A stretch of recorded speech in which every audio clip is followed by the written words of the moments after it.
कक्षा 5 के भैया बहन ध्यान देंगे। कल मैंने आपको संक्रामक रोग बताया था, आज मैं बताने जा रहा हूँ संक्रामक रोग आगे चल के क्या कहलाता है। जैसे किसी क्षेत्र में एक ही जैसे रोग या एक ही जैसे रोगी अधिक संख्या में जब हो जाते हैं तो उस क्षेत्र में महामारी आ जाती है, उसे हम संक्रामक रोग कहते हैं। जैसे इस समय किसी क्षेत्र में कोरोना रोग हो गया है किसी को, तो उसकी संख्या जब बढ़ जाती है तो उस क्षेत्र को सील कर दिया जा रहा है, क्योंकि वह एक दूसरे को होता चला जा रहा है। इसलिए वहाँ पे बैन लगा दिया जा रहा है, यानी इसको रोक दिया जा रहा है, आवागमन को रोक दिया जा रहा है कि एक दूसरे से वायरस से इधर उधर न हो।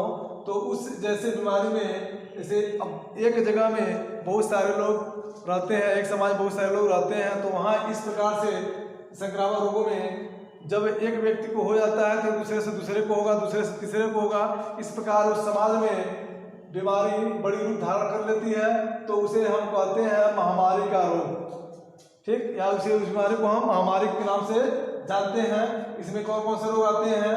हैजा, टाइफाइड, मलेरिया, उल्टी दस्त और प्लेग जैसे रोग महामारी में आते हैं।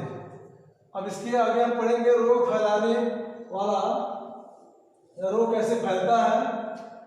तो देखें रोग का फैलना, यानी रोग कैसे फैलते हैं। इसमें संक्रामक में रोग वायु, जल, भोजन और कीटों के द्वारा संक्रामक रोग फैलते हैं। यानी कैसे कहेंगे कि संक्रामक रोग वायु, जल, भोजन और कीटों के द्वारा फैलते हैं। अब इसमें देखेंगे लिखा है सीधा संपर्क या सीधे संपर्क,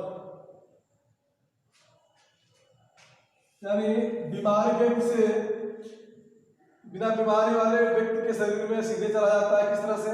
कुछ रोग जैसे खांसी, काली खांसी हो जाएगा, खांसी, नजला, जुकाम, चेचक, मियादी बुखार आदि रोग होते हैं। ऐसे जो व्यक्ति इस बीमारी से पीड़ित होता है, अगर उसके बगल में कोई स्वस्थ व्यक्ति रहता है, बार बार उसके संपर्क में रहता है, तो वह उस बीमारी के जो वायरस होते हैं स्वस्थ मनुष्य के शरीर में चले जाते हैं। कैसे जाते हैं? वायु के माध्यम से, जल के माध्यम से, भोजन के माध्यम से, कीटों के माध्यम से चले जाते हैं।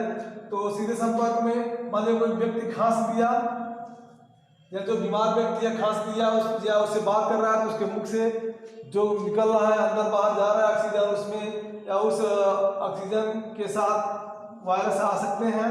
और जो स्वस्थ मनुष्य सांस लेता है, तो सांस लेने के साथ जो हम ऑक्सीजन लेते हैं उसके कणों के साथ ऑक्सीजन में वायरस मिले रहते हैं, मिल जाते हैं, उस स्वस्थ मनुष्य के शरीर में चला जाता है और उसे बीमार कर देता है।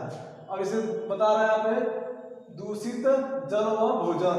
कैसे होता है दूषित जल व भोजन? मक्खियों एवं कॉकरोच के द्वारा गंदी जगहों से कीटाणुओं को लेकर भोजन व जल को दूषित करना होता है। या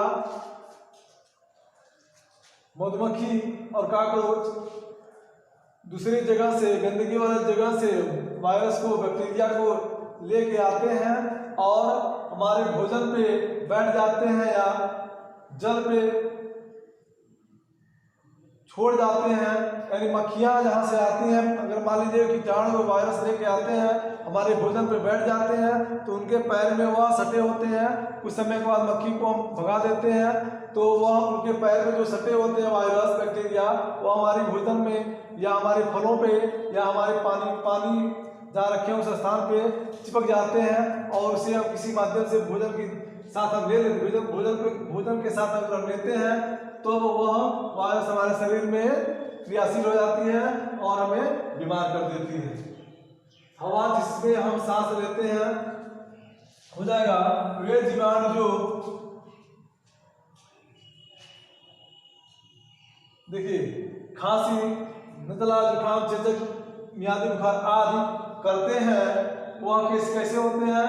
वह सांस लेने के लिए जो हम ऑक्सीजन अंदर लेते हैं, वह बैक्टीरिया, वायरस हवा के साथ हमारे शरीर में चले जाते हैं, यानी सांसों के द्वारा हमारे शरीर में अंदर प्रवेश कर जाते हैं और बहुत सारे बीमारियों को उत्पन्न कर देते हैं। अब अगला देखेंगे कीटों के द्वारा देखिए क्या लिखा है इसमें, प्लेग, डेंगू और मलेरिया कीटों जैसे मक्खी मच्छरों के खून चूसने के साथ होते हैं। यानी जब वह खून चूसते हैं तो उसके माध्यम से अगर एक व्यक्ति के शरीर से खून चूस रहे हैं तो उनके शरीर का वायरस बैक्टीरिया जो भी है दूषित करने वाले बीमारी फैलाने वाले वह आ जाते हैं, उनके विषण में या शरीर में प्रवेश कर जाते हैं। और दूसरे व्यक्ति को जब खून चूसना शुरू कर देते हैं तो खून चूसने के साथ साथ वायरस को भी दूसरे शरीर में छोड़ देते हैं, इससे बीमारियां होने लगती हैं।